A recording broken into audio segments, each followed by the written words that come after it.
So let's look at the first section of what we read today, which addresses wives. Now, the first thing I want to point out is that second word there, submit. This is why actually being able to have tools that show you the original language is important. Because that word there that you see, the second word, wives submit, and this word here, submit to one another, in the original language are not the same word. They're the same word in our language, but not the same word in the original language. In the original language, what you could say is to give yourself, or you could say to put yourself under the authority of, or to allow for someone to take a leadership role. That's a long-winded way of explaining it. The Greeks had it in a word. We have it in sentences. But it says, wives, submit yourselves to your own husbands. The own part there is important as well. He doesn't just say submit yourselves to your husband, but to your own husbands. In other words, you know, a lot of times we have all of these voices that are talking in our ears. And I can remember my wife and I having this conversation that the worst person for married people to take a relationship advice from is unmarried people. They're unmarried for a reason.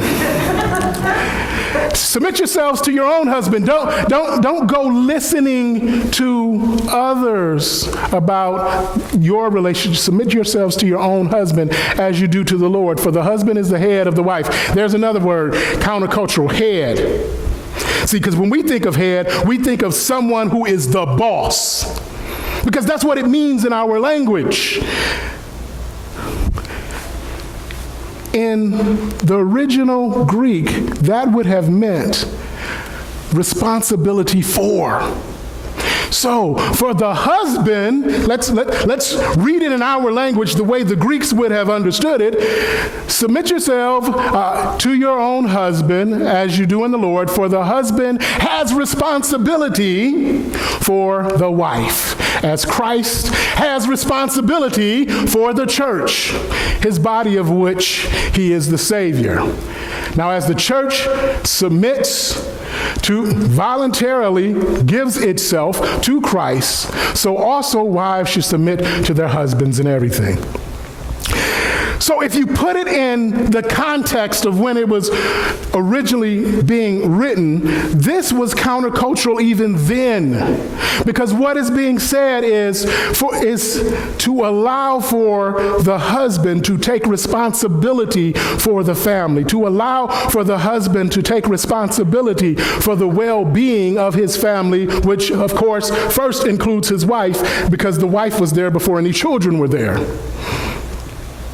That wasn't the way that they looked at women in the ancient world. It's not the way that we look at women today.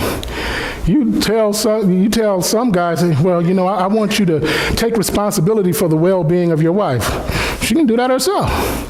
Why do I need to do that? Well, because she's your wife, maybe?